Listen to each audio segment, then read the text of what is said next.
سیمای مستقل یکم توکشو روبرو شهروندی دو دولت بودن افضلیت و مشکلات اون.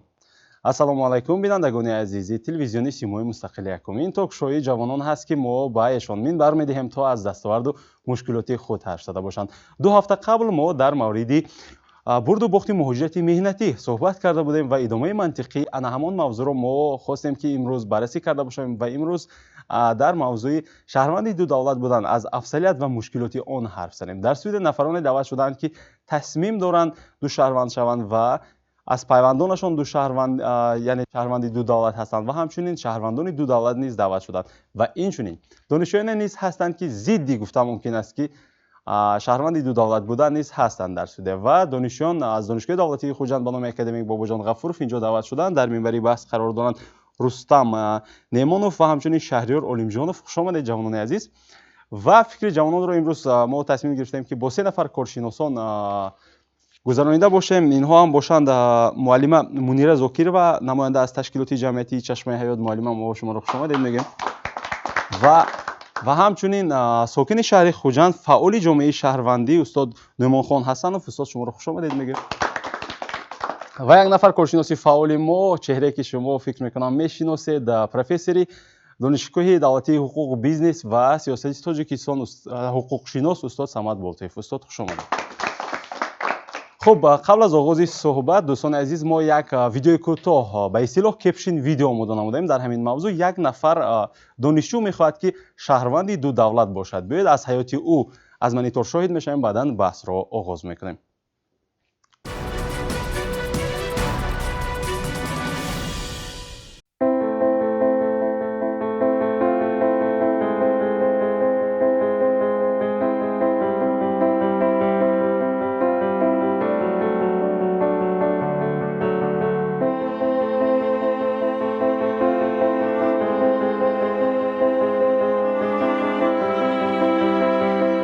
اصلا این خواهش پدرم بود که من گرجدانی خارجی شوم و حاضر اگر من نیتی به خارج رفته کار کردن و کار فعالیت بردن نداشته باشم هم شاید که در آینده به من لازم شود.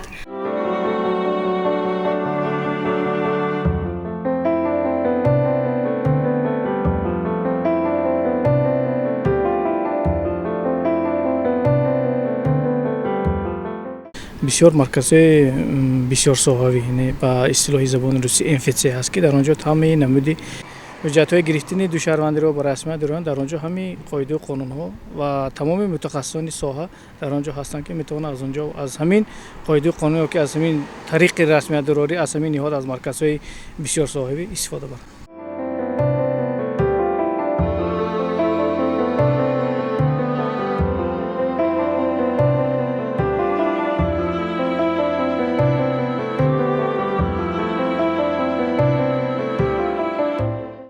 خوبیش در آن است که من اگر گرجدانی خارجی شوم بسیار شرایط ها به من فراهم میگردند. مثلا سپرده طبی، شاید در آینده نفقه، جای کار دریافت کردن آسان تر شود، حجت گذاری.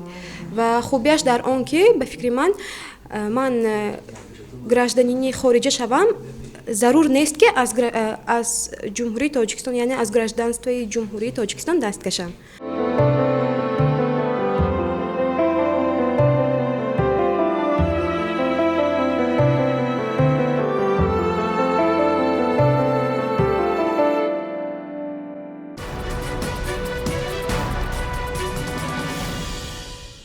خب تشکر زیاد برای توجهتان رستم جان. شهریار اصلا ما از آغاز گفتیم که از نامی اگر برنامه گیریم ما گفتیم که شهروندی دو دولت بودن افضلیت و مشکلاتی آن. بید کار از مشکلات سر کنیم. به فکر شما مشکلاتی نفرانی که شهروندی دو کشور شدنی هستند چه است به فکر شما؟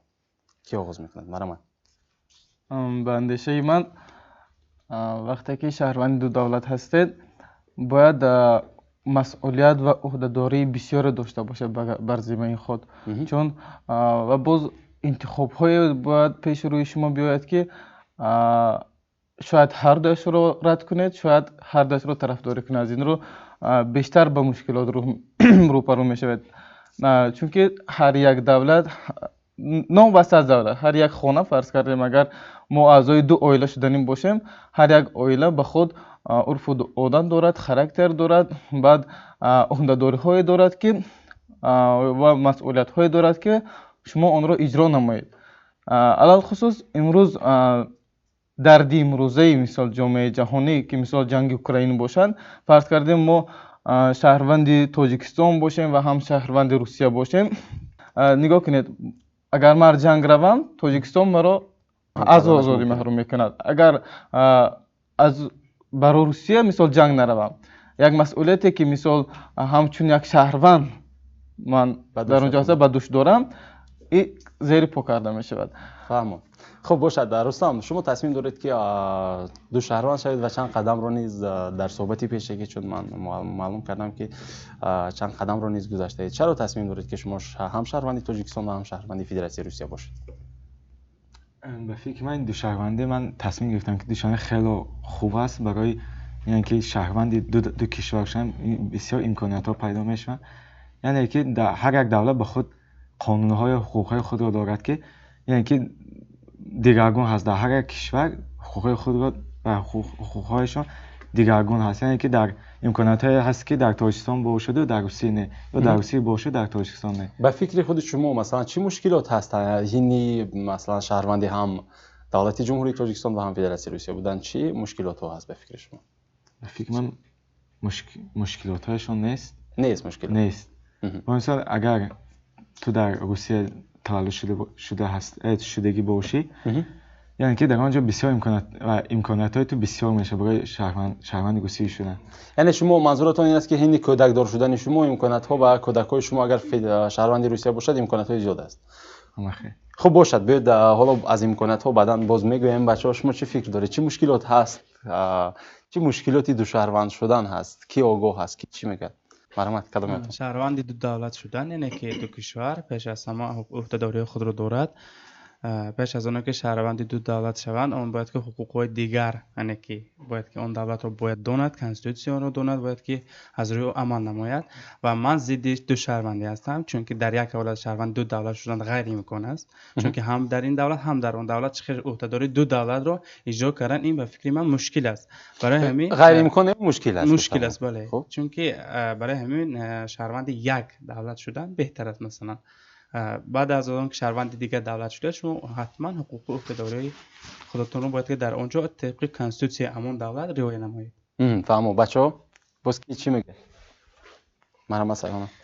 ба фикри ман дар ин ҷо каме дар бори имкониятҳо нақл кардан.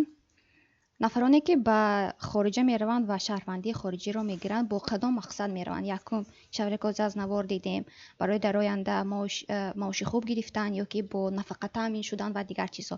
аммо як чизро қайд кардан зарур аст ки нафароне ки ба хориҷа мераванд, он нафароне ки аз хизмати ҳарбии худамон мегурезанд ва ба хориҷа мераванд, вале онҳо фикр намекунанд ки вай ҳам уҳдадорӣ дорад. вақте ки барои мисол гирем, агар дар Федератсияи Русия вақте ки шаҳрванд мешавӣ, ту ба мисли Тоҷикистон уҳдадор ҳастӣ ки ба хизмати ҳарбии он ҷо равӣ.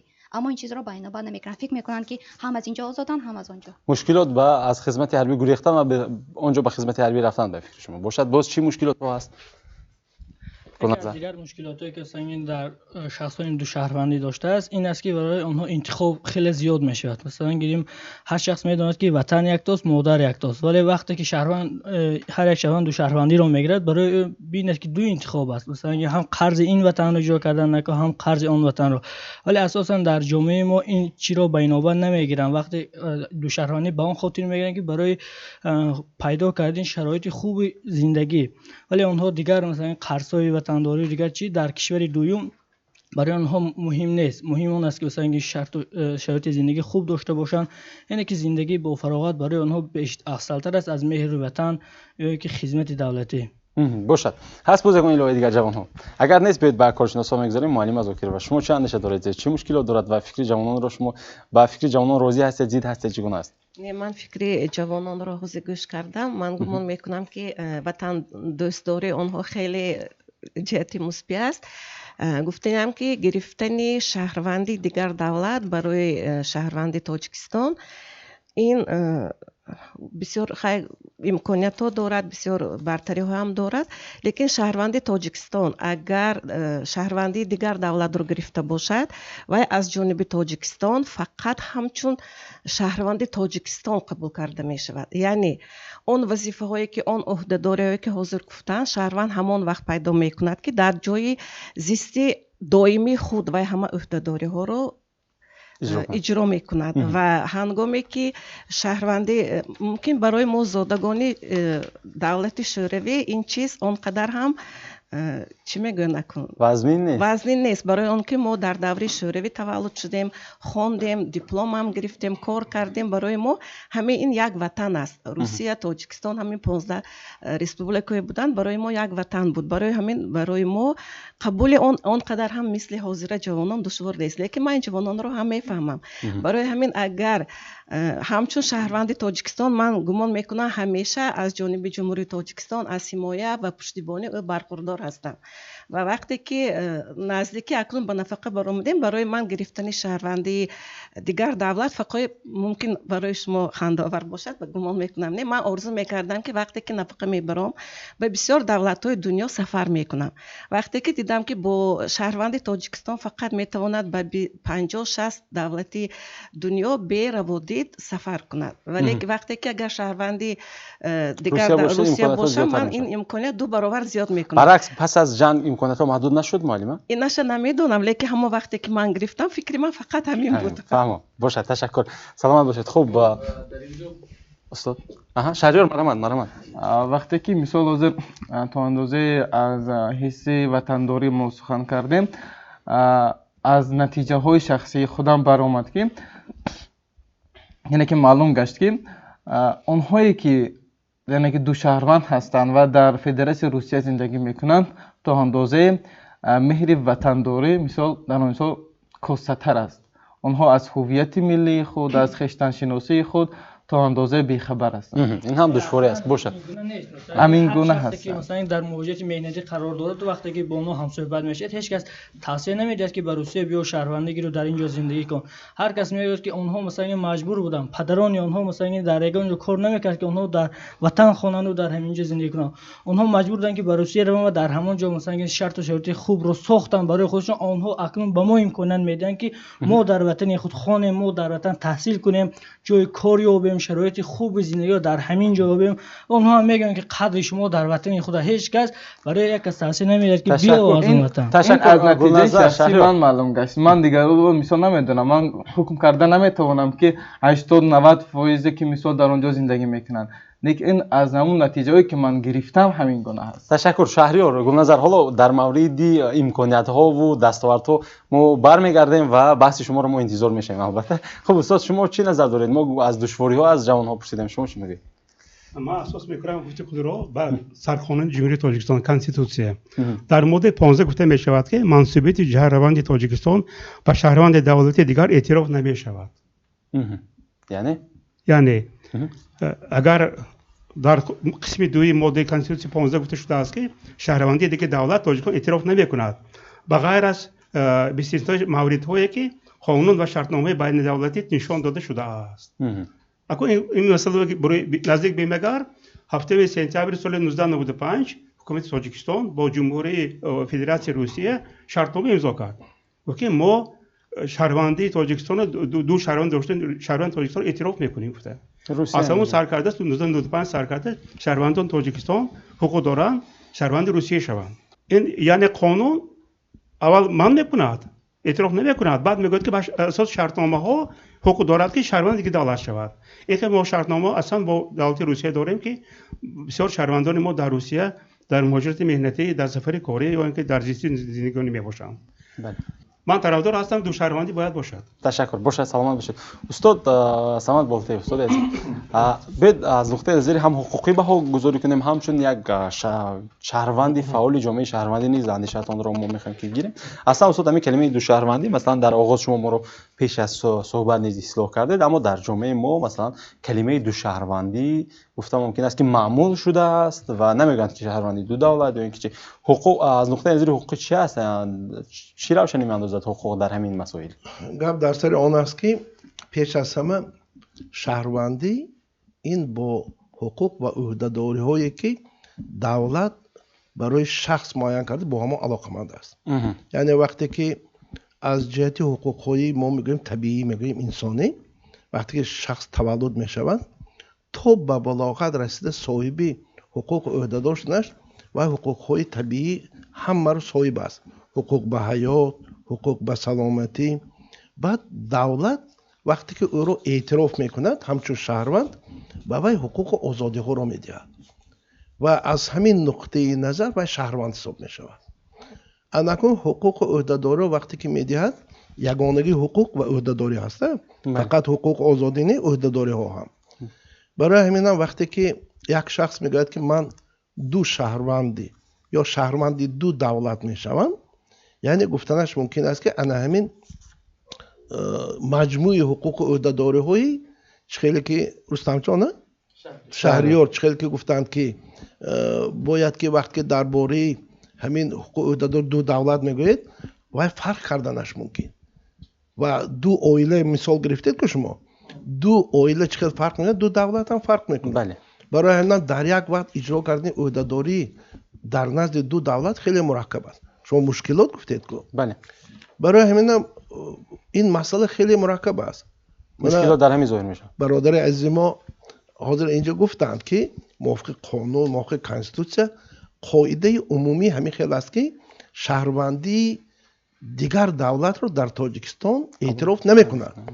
لیکن قاعده ای که شرطنامه یا که دیگر سند معیاری حقوقی گفته است در کانستیتوسیا، این استثناء از قاعده عمومی است. اما وقتی که ما درباره دو شهروندی در بین روسیه و تاجیکستان میگوییم، این یک عهده‌داری روسیه همچون حقوق قبول کننده اتحاد شوروی برای آن شخصانی میگوید که غیر ملتی اساسی همون دولت ها باشند سابق اتحاد شوروی. بنابراین مشکلات پیدا نشود، من همه رو به حمایت خودم میگیرم گفته با همه سابق جمهوری اتحاد شوروی همیشه شرطنامه بستگی است. اما از تاجیکستان فرق میکند که مثلا بعضی از دولت‌های اتحاد شوروی پس شوروی هم حتی مثلا به خود ایرانی که شهروندی روسیه شوند باید که از شهروندی دولتی خود دست کشند. در ما این گونه نیست. من گفتم که شرطنامه هر یک دولت با روسیه هر خیل است. از آن تاجیکستان اجازه داده است که از در شهروندی تاجیکستان دست نکشیده شهروندی روسیه رو قبول کنند. همین خیلی شده است. لیکن من پیش از برنامه اینجا کمتر اظهار عقیده کردگیم در نظر داشتم که شخصی که دو شهروندی میگوید ندان باید همیشه حساب نکند که در یک وقت باید دو شهروندی رو دارد. دو شهروندی همچون مفهوم حقوقی هست در قانون در کانستیتوسیا آمدگی هست، لیکن وقتی که یک شخص انیق فرض کنیم من اگر هم شهروند روسیه باشم هم شهروند تاجیکستان باشم، من در شهروند تاجیکستان در تاجیکستان، در روسیه شهروند روسیه، در یک وقت در یک مملکت در یک دولت صاحب دو شهروندی شدن ممکن نیست. اما موافق شرطنامه. غیر از این اینجا مشکلات بسیار گفتم، مشکلات در رسمیت کنونی هم هست. من مثلا وقتی که برای شهروندی رو گرفتم مراجعت میکنم، دولت روسیه فرض کردیم که تو همین عملیات‌های حربی مخصوص جاری کردن نسبت اوکراین موقعش دیگر خیلی بود، حاضر دیگر خیلی شده است. حاضر حتی امکانیت‌های مولوی دولت روسیه سوس شده از بسیار همین چی کاتگوری شخصان دست کشید. من مثال عهده‌داری‌های خودش را عایدی به نفقه بیکار کرد، یک قسم زیاد خواهشمندان شهروندی گرفتن کم شدند. یا اینکه حاضر وقتی که روسیه و تاجیکستان شرطنامه بستند که خدمت حربی رو در روسیه اجرا کردن شهروند تاجیکستان اجازه داده می شود، بعد این گفتن که از این خدمت حربی تاجیکستان گریخته رفتن بی‌فایده بوده است، روسیه رفتن اونجا به خدمت حربی دعوت میکنن. بله. فهمیدید نه؟ یعنی که همین شرطنامه تغییرات وارد کرده میشه، مشکلات ها میشه، مشکلات هر یک شخص برای گرفتن این دو شهروندی وابسته از سیاست دولت است. چون که اهالی روسیه که کم است و طرف کم شده ایستاده است با سبب های این واقعه شده ایستادگی، روسیه منفعت دار است که اهالی تاجیکستان بسیار است و حکومت تاجیکستان هم میفهمد این رو. غیر از این روند جهانی شوی ҳамин муҳоҷирати меҳнатиро тақозо мекунад, барои он ки агар шаҳрванд шавад бисёр ҳамин мушкилотҳое ки муҳоҷироти меҳнатӣ доранд озод мешаванд. мисол ҳамин як муҳоҷири меҳнатӣ ки суҳбат кардам, ҳар моҳ як маблағи калон патент мегиранд. агар шаҳрвандӣ гиранд патент намешавад. аллакай барои он осон, лекин албатта ин асос лозим. саломат бошед. сипос, ташаккур. бинандагони азиз, моро тарк насозед, мо пас аз бахши реклама бармегардем. бинандагони азиз, идомаи токшоуи ҷавонон рӯбарӯ ҳаст ки мо дар мавриди шаҳрванди ду давлат будан, афзалият ва мушкилоти он гӯён як барнома таҳия карда истодаем ки шумо шоҳид ҳастед. идомаи мавзӯъ аст. хуб, ба хотири чӣ рустам шумо мехоҳед ки шаҳрванди Русия бошед? боз ҳам такроран бошад, ҳам мепурсам, шумо чӣ афзалиятҳоро интизор ҳастед аз шаҳрвандии Федератсияи Русия? яъне ки дар хеле ки маълум ҳаст, дар Федератсияи Русия яъне ки имкониятҳош бисёр ҳаст. яъне ки мо метавонем дар он ҷо кор фаъолиятмон бештар гардонем. яъне ки такмил ихтисос ҳам ҳаст дар он ҷо. мо метавонем ки дар он ҷо магистрант хонда он ҷо тамом карда, яъне ки афзалияти дипломи он ҷо ва бисёртар аз назар ба дигар давлатҳо. яъне ки бисёр давлатҳо онро эътироф мекунанд. вақте ки шумо ба нафақа меравед, он ҷо ки нафақаён бисёр ҳаст, яъне ки маблағи зиёд медиҳад барои шаҳрвандони худ ва шумо метавонед ки боз бо ҳамин маблағ яъне ки зиндагии худро пеш баред. шумо то он вақта калонсол мешавед ва бо мисол писарҳои шумо яъне ки фарзандони шумо аз ин нафақа яъне ки истифода мумкин тавонад. фаҳмо. шаҳриёр, шумо ҳам розӣ ҳастед, яъне шумо ҳам тарафдори шаҳрванди ду давлат будан ҳастед ё ин ки зид ҳастед? ва чаро? агар тарафдор бошед ҳам чаро, зид бошед ҳам чаро? ман то андозаи зид ҳастам, ба хотири оне ки хеле ки дар боло қайд намудем, мо мисол фақат мамун тарафи он ҳавасмандгардонае ки давлат ё ки имкониятҳое ки давлат медиҳад, мо ҳамонро ба назар мегирем, вале уҳдадориҳое ки дар назди виҷдон, дар назди мисол ватан дорем ё дар назди ҳамон кишвар дорем, инро ба назар намегирем. чунки ҳар як давлат, ҳар як мисол, боз мегӯям ҳамон хона урфу одат дорад, характер дорад, яъне хислат дорад, уҳдадориҳое дорад ки бояд амалӣ кард. баъди 20 сол ҳаст. шаҳриёр, аммо хеле пайвандони шумо то ҷое ки ман медонам шаҳрванди Русия ҳастанд, оё таклифи пешниҳоди масалан аз ҷониби онҳо набуд ки шумо ҳам масалан шаҳрвандии Федератсияи Русияро қабул кунед? Набуд? Не. Интихоб барои мо гузоштанд ки агар хоҳед шояд, нахоҳед не. хуб бошад. шумо чӣ мегӯед бачаҳои азиз? мо тарафдор ҳастем ё ки мо зид ҳастем? масалан дар боло як ишора аз ҷониби Гулназар буд ки масалан ҳамон нафароне ҳастанд ки масалан имрӯз барои мо таъмин кунанда ҳастанд барои он ки мо хонем гуфта. ҳамин гуна гуфта мумкин аст ки эродҳо ҳам буд. боз ки чӣ мегӯяд бачаҳои азиз? марамат. ман аз ду шаҳрвандӣ тарафдор нестам, барои он ки хеле ки бузургони мо гуфтанд ки хоки ватан аз тахти Сулаймон беҳтар гуфта. яъне дар дигар шаҳрванди дигар давлат ҳам бошад, баробар пеши ҳамон шаҳрванди ҳамон давлат вай мешавад. бегона ҳастед шумо? бегона, ба монанди бегона ба шумо рафтор мекунад. ҳарчанде ки шумо шаҳрванди ҳамон давлатро гирифтагӣ ҳам бошед, бо шумо бегона рафтор мекунад, чунки шумо дар ин ҷо таваллуд нашудаед, дар ин ҷо ба воя нарасидаеду фақат ҳамчун шаҳрванд аз номи дигар кас шаҳрванди ҳамин давлатро гирифтаед ва хеле бойгарие ки аз ҳамон давлат ҳам ба даст шумо мерасад, лекин ба фикри ман инқадар фоида намекунад. намехоҳед шумо шаҳрванд? намехоҳам. аммо ҳастанд пайвандоне ки шаҳрвандӣ доранд аз шиносҳо? не, нестанд. хуб бошад. намехоҳам, намешавам. бошад. хуб, ин интихоб аз ҷониби шумо. Дилфуза марамат. вақте ки инсон шаҳрванди ду давлат мешавад, ин маънои онро надорад ки онҳо туро мисле ки ҳамсоят ё ки ягон шахсони наздикат қабул мекунанд. ва баъзан ман шунидагӣ ва дидагӣ ҳастам ки шахсоне ки дар яъне дигар давлатҳо зиндагӣ мекунанд, бо онҳо рафторони дағалона мекунанд ки мисол бо якчанд лақабҳои гуногун. ва мисол дар пайвандони мо он шахсоне ки соҳиби ду шаҳрванди дигар давлат ҳастанд нестанд ва ман низ намехоҳам. барои он ки бисёр нафаронро дидагӣ ҳастам ки шаҳрванди дигар давлат ҳастанд ва дар он ҷо мераванд, баъзан мешавад занҳои худашонро дар хонашон мегузоранд таи солҳои дароз, яъне ки тарбияи фарзанд ё ки дигар аъзои оила дар дасти модар мемонад. ва ин мушкилоти яъне оилавӣ аст, зеро ки фарзанд бо як тарбияи модар тарбия гирифта наметавонад, яъне меҳри падар нест лозим. шумо хулоса зид ҳастед. бошад сайҳона, шумо нафаре ҳастед ки ба фикри ман агар хато накунам ҳам падар ҳам модаратон дар муоҷиҳат ҳастанд. шумо чӣ мегӯед вобаста ба ин мавзӯъ? аввал ман каме ба фикрои ин камтар илова мекунам дар бораи оне ки душаҳрвандӣ мегирӣ барои ту имконият хело зиёд аст, аммо як чизро қайд кардан зарур аст ки нафаре ки яки ҳамон давлате ки ба ту душаҳрвандӣ медиҳад ҳеҷ гоҳ барои манфиати ту шуда он шаҳрвандиро намедиҳад, вай хонаҳо манфиати худаш ҳам низ ҳаст. вақте ки мо барои ками манфиати худ шуда рафта он ҷоро обод мекунем, бояд дар байнобат гирем ки давлати худамон чӣ мешавад. вақте ки мо ҳама барои манфиати худ шуда рафтан мегирем, ин давлатро ки обод мекунад? чизеро ки пешвои миллат ҳар дафъа қайд мекунад дар баромадҳояшон, ягон бегона омада давлати моро обод намекунад.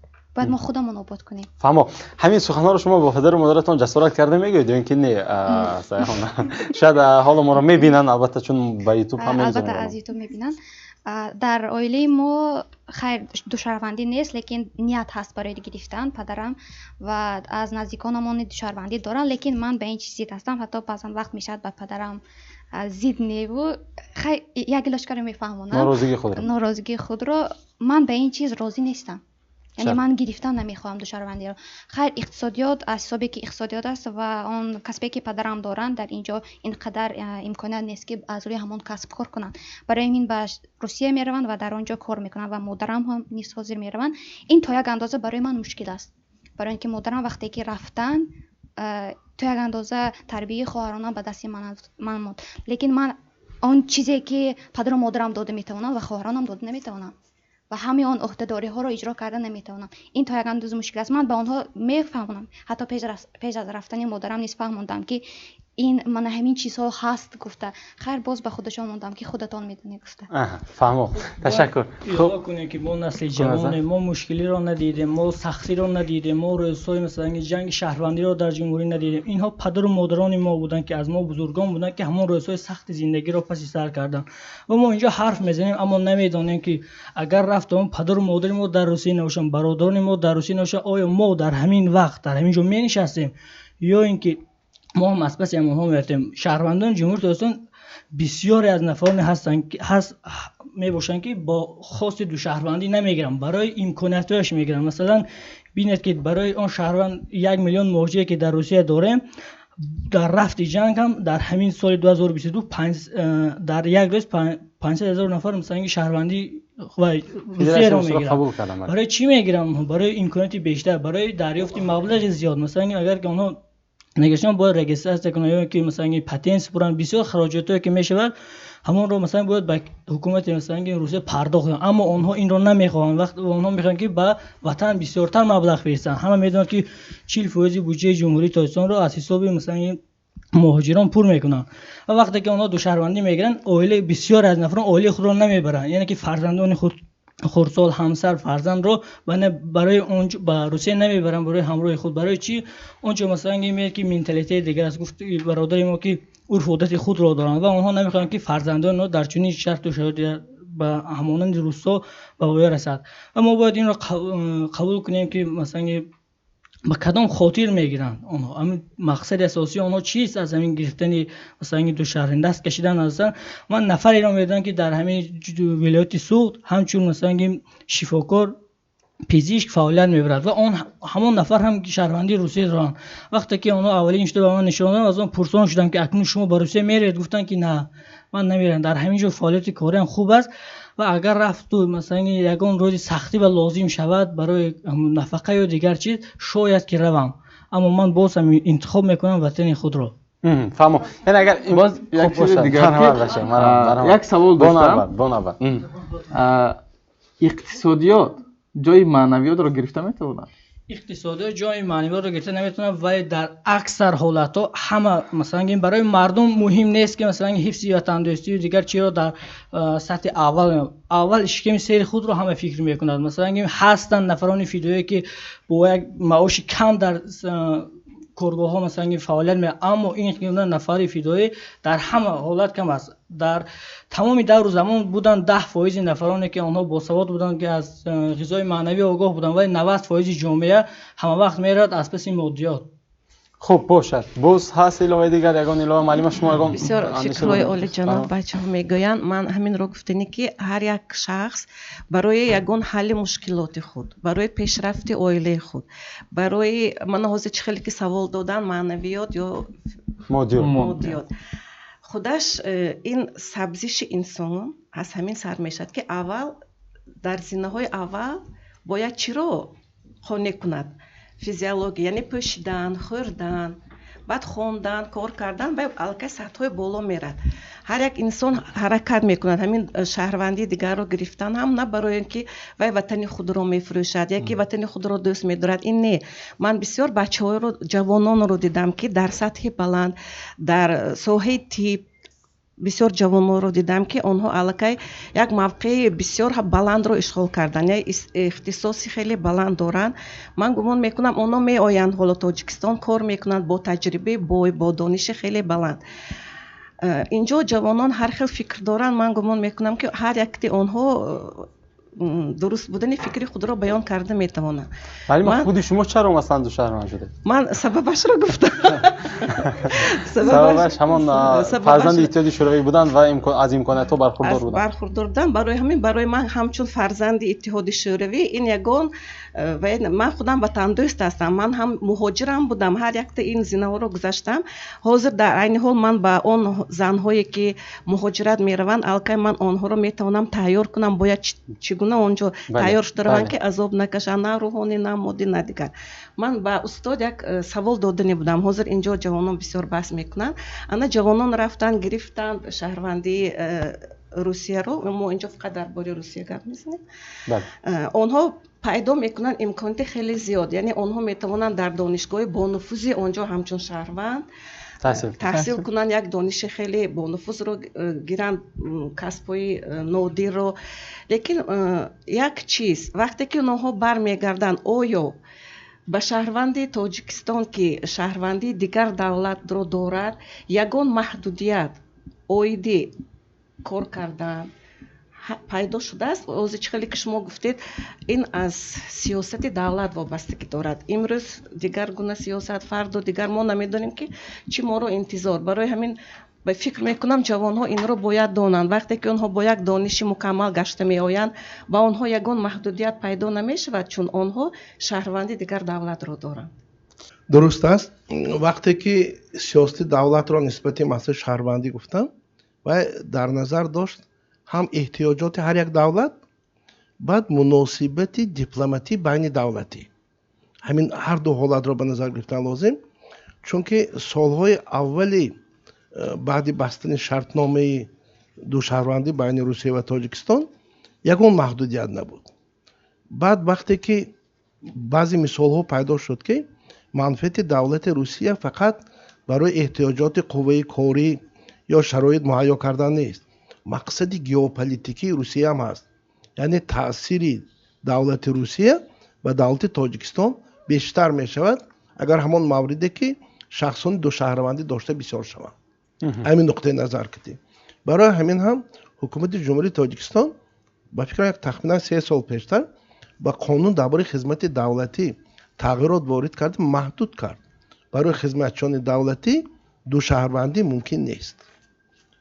بعد بعضی کسب و کارهای هستند که اگر در وقت اجرا کردن آنها سر دولتی اگر دخالت شود، اگر در شرطنامه مهنتی که برای به کار قبول کرده می شود همین خیلی شرط گذاشته شدنش ممکن است. در دیگر مسائل محدودیت نیست تا آن موردی که همین شرطنامه عمل میکنند. اگر بناگو به شرطنامه یگان تغییرات وارد کنند من بعد البته حالتی دیگر می شود. اکنون برای مهنت کردن، مهاجرت کردن، چخیلی که جوان ناز گفتن مادیات را تامین کردن، شهروند شدن ضرور نیست. همین روادید گرفته، اجازت برای استقامت گرفته، فعالیت مهنتی مهاجرتی کردن ممکن است. لیکن و شهروندی رو گرفتن و نقطه آخران است، وقتی که شخص همین اعضای همون جامعه همون دولت شدن میخواهد و علاقه خصلتی غیر از حقوقی خصلت سیاسی هم پیدا میکنند. شما طرفدار هستید که دو شهروند شوند؟ نه، من طرفدار نیستم. باشد. خب باشد. عجیب است. من حتی مثل جوانها دانشجویان نیز کارشناسان به دو عقیده جدا شده ایستادن، یعنی طرفدار و طرفدار. شما اگر الهه دارید استاد باشد، من میشنم. من میخواستم با یک ماده 24 از سرقانون ذکر کنم. شهروند به مسافرت، انتخاب آزاد زیستی محل، ترک جمهوری و بازگشت به آن حق دارد. بله. این سرقانون این گفته شدگی. ما میخواهیم که همین مسافرتی که میروند که امروز رفته هنر رو میزنند، کسب رو میزنند یا مبلغ جمع میکنند، ما امید میکنیم که آن شهروندان بازگشت به تاجیکستان باز میآیند. این قانون معین کرده است. امید میکنیم این کار هم می شود. چون که گفتن برای مثلا تامین مادیات شرط نیست که شما شهروندی رو گرفته باشید، اما باید علاوه کنیم که آن شهروندانی که مثلا جمهوری تاجیکستان شهروندی ندارن چگونه روز میبرند در روسیه. اونایی که مثلا در شهروندی روسیه ندارن هر روز زیر نظارت قطعی مثلا مقامات روسیه قرار دارن. اونایی که مثلا میگن هر ماه اگر ببینید که 6000 روبل روسی برای دادن پتنت سپران از درآمد خود چقدرش باز به وطن سر می‌برند برای زیست خودشان در کشور روسیه و رفتن نوبت‌بایی ها از پگاهی تا بگاهی روزی که مثلا اونجا مثلا اقلیت‌های ملی ما را زیر مثلا تعویض میبرن. با این چی گفته میتوانید؟ مثلا بله. خب تلفز شما همین گونه سوال کرد. درست من میفهمم. سوال نیست استاد بخشش. سوال داره شما هم؟ اگر سوال ندارید خب من میخواستم که اگر سوال باشد من ببینم شما باشد من استاد هر دو شما رو برای استاد گپ در سر آن است که من میفهمم اون مشکلاتی که برای غیر شهروندی و شهروندی فرق گذاشته است حکومت روسیه موجود است. لیکن اگر مهاجرانی که رسمیات را رعایت کرده با واسطه وزارت شغل اهالی مهاجرت با کار میروند، آنها موقع حقوقشان تماما دیگر خیلی است. شما درباره مشکلات های گفته ایستادید که آنهایی که خودشان اختیاری به یگان اجازت رفتگی، از همه عجایبش هم این که من چند شناسا دارم، بعد به قریب خودم سفر روسیه داشتم، یک کنفرانس علمی رفته بودم، بعد همونجا مهاجران مهنتی روبرو شدم، پرسیدم، گفتن که معلم ما پتنت نمیگیریم، برای آنکه وقتی که ما به جای کاری آمدیم کارفرما به ذمه خودش گرفته است این عهده‌داری رو. شما فهمیدید استاد؟ اگر رسمیات رعایت شود اینقدر مشکلات ها هم گرفتن پتنت هم نظارت سخت مقامات های حفظ حقوق روی نمیدهد. این همش با سبب همه رسمیات موافق سازشنامه بین حکومت روسیه و تاجیکستان بسته شدگی رو رعایت نکردن است. یعنی ندانستن قانون است. تشکر استاد. شما نشه دارید. وقتی که جوانان مهاجرت میروند، وقتی که آنها امکانیت‌های بسیار برخوردار میشوند، الکی آنها جای کار را هم انتخاب میکنند. آنها الکی میخواهند که در کارهای کار کنند که خیلی بانفوذ است. لیکن در فدراسیون روسیه نه در هر جایی که آنها میخواهند کار کنند شهروندی دیگر دولت را قبول میکنند. برای همین جوانانی هستند برای چی میخواهند شهروندی را گیرند؟ در چنین مثلا در هم خلبان خلبان مثلا در ایرپورت های روسیه کار کرده نمیتونن اگر شهروند روسیه نباشن.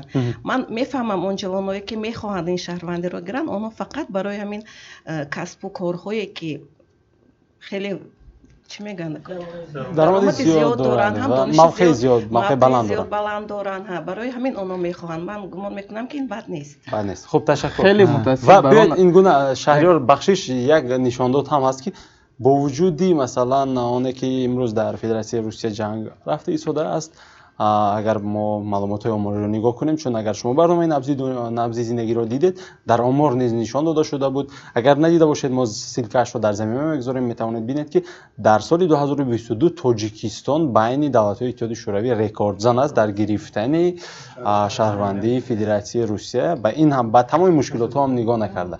این آمار است. شهریار چی میگه؟ خیلی متاسف بر آن هستم که ما فقط جنبه اقتصادی، یعنی که کیسه خود را نگاه میکنیم. آن عهده‌داری هایی که همون دولت طلب میکند، آن عهده‌داری که کشوری خود طلب میکنند، اون رو زیر پا میگذاریم.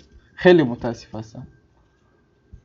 باشد این اندیشه شما است اما در یک مقاله هست که دیل یا با قند خور میگویم و هم گرفتن شهروندی هم چنین است که دیل روسیه رو میبریم فایده زیاد رو گرفته، شرط شاید زندگی خود رو خوب میکنه. خب فکر شخصی شما هست. سلامت باشید. مرحمت دلفروزا، خواهش میکنم مختصر میگم. همه تلاش و کوشش هایی که مثال صاحبی همین دو شهروندی دولت شوم گویان آدمان میکنند، این همه مقصد از بلند برداشتن اقتصادیات است. اگر همین معاش تاجیکستان هم بلند کرده شود، هیچ کس مثال به مهاجرت نمی رود. یا که مثال معاش بلند شد میگویند، الکی بعد 2-3 ماه میفهمیم که الکی مواد مثال کارتوشک، سبزی، یگان چیزها قیمت می شود و از همین جهت نیست اکثریت آدمان به مهاجرت یا اینکه صاحبی مثال شهروندی دو دولت می شوند. فهمت. تشکر رو سلامت باشید. باز یک نقطه رو ذکر کنم که گلنظر در بالا گفت که وقتی که اگر پیوندانی ما در مهاجرت یا که کار نکنند، ما در اینجا نمی نشستیم. چخیلی که دیده ایستاده ایم، من پیوندانم در مهاجرت نیستن و صاحب دو شهروند نیستن و من نیست در اینجا نشستم. چخیلی که تو دیده ایستاده 3 برادر من در روسیه کار میکنن و اونا مثلا با تامینات روزگار مشغول هستن و من یک نفر هستم که مثلا دانشجو هستم و در دانشگاه تحصیل میکنم. اگر اونها نمیشدن من هم میرفتم پس زندگی دیگر. فهمم. بیاید بچه عزیز، من موقع شما رو خیلی احترام میکنم که در موقع خود استوار هستید، ثابت میکنید با فکت ها اندیشه های خودتان رو. بیاید من این گونه پیشنهاد کنم در انتها قبل از اونی که به کارشناسان سخن میدهیم، بچه همچون جوان شما با همان نفرانی که ما میخواهیم نمیخواهیم مثلا، و من فکر میکنم شاید مثلا همه اون مهاجرانی که میخوان که شهروندی دو دولت باشن، آنها نیز مثلا شاید که خواهش ندارند، اما مثلا از روی مثلا گفتم ممکن است که چون امکانات ها گفتیم دیگر چیزها گفتیم، این چیز رو گرفتم ممکن است. ما هیچ کس رو گفته نمیتوانیم که او مثلا دو شهروند شد او دولت رو دوست نمیدارد یا او دو شهروند شد دولت رو دوست میدارد. ما هیچ چیز وابسته به این چیز هیچ گفته نمیتوانیم، زیرا قضاوت از خود هر یک نفر هست که میتواند دولت رو در داخل دوست دارد یا اینکه خارج.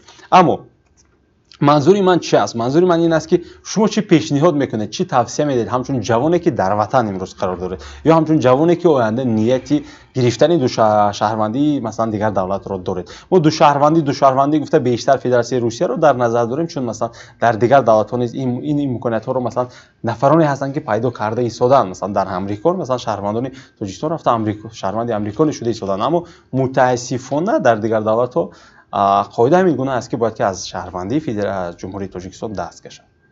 خب چی توصیه ها، چی پیشنهاد ها، چی خلاصه است بچه؟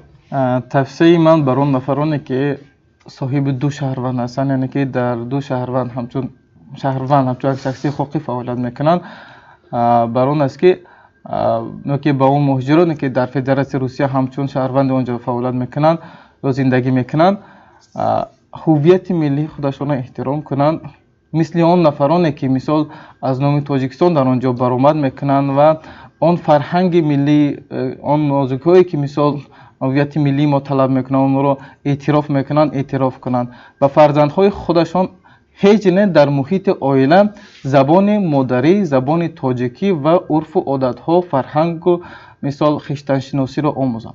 تشکر. رستم یگان پیشنهاد هست، یگان خلاصه. چرا که من خودم طرفدار همین چیز هستم، یعنی که پیشنهاد که هر یک شخص خواه نخواه وطن خود را دوست می‌دارد.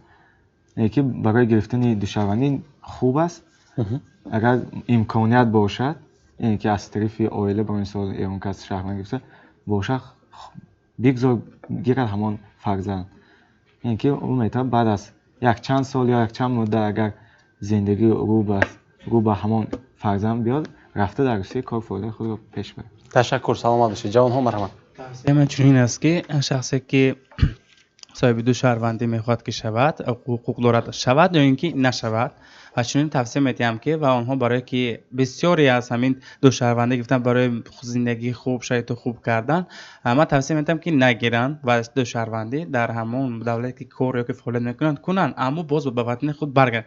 امروز میتواند ما به مانع گفته توانیم که در کدام حالت نباشه اون شهروندی که دیگه دولت خود در وقت ضروری میتواند که آنها را از شهروندی محروم کنند و باز به وطن خود برمیگردند. با مشکلات های اینجا هستند. برای همین شهروندی دیگه دولت لازم هم نیست، میتواند که هم شهروندی خودش که در آنجا فعالیت کند کار کند، چون که مشکلات ها از در حالت ضروری میتواند که اون دولت ها آنها رو بیرون کند.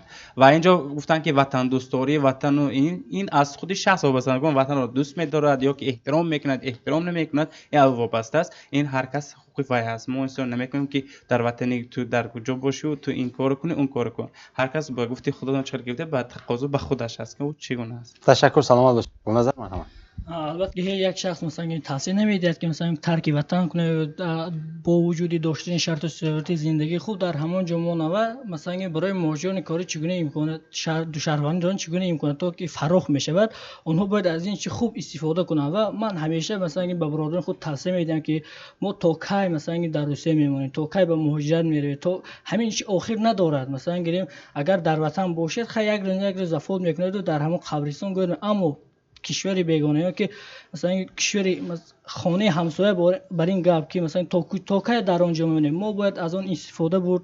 مثلا با از امکاناتی در آنجا در روسیه میدهند یا اینکه در اون خوب پیدا کنید در تاجیکستان آمده آن رو عملی نموده، مثلا یک راه رو یافتن لازم است تا دیگر مثلا علاج نیست که در اونجا رفته کار کرد برگشته به وطن خود رو آباد نموده، مثلا در همین جا باقی مانده حیات رو گذراندن بهترین میشود. تشکر. امیدوار هستم که آنها با چنین مثلا خلاصه آماده ایستادن و روز این برمیگردن. تشکر، سلامت باشید. خب هست این جانب دخترها شما چی میگید؟ یگان اندیشه هست خیلی که در عرفیت میگویند نیم تنان راحتی جان یک تنان بلای جان. برای همین هم اگر خواهند مثال در تاجیکستان هم شرایط خوب را یافته می شود اگر کار کنند و آن شخصانی که در مهاجرت هستند آنها بعضا نفران هستند مجبورن از جهت اقتصادیات رفتند یا اینکه خواهشی این یعنی کاری آنها است، ولی بگذار از آنجا کار را دوزند یاد گیرند یک چیز را به خود گیرند و تاجیکستان را آمده آباد کنند. تشکر، سلامت باشید. معلم مرحمت خلاصه شما رو میشنم. با من حاضر شعار جوانان خیلی معقول است وقتی که میگویند تاجیکستان به پیش. من میخوام از نام یک شخصی خیلی نزدیک من آموزشگاه حربی فدراسیون روسیه رو تمام کرده، حالا در کسمدروم بایکنور با کسب خیلی نادر فعالیت میبرند. اون کس میگن وقتی که همین یک راکت میپرد من میگویم تاجیکستان به پیش. من گمان میکنم که تاجیکان جوانان باید چنین کسب رو داشته باشید که با سری بلند گفته توانید تاجیکستان به پیش، نه بسته از آن که در کجا هستید کدام شهروند را دارید، فقط با نام تاجیکستان به پیش روید. سلامت باشید معلم. تشکر، سپاس. استاد یگان خلاصه ها باشن میشه. استاد مرحمت از شما. خلاصه صحبت امروزه ما از شماست.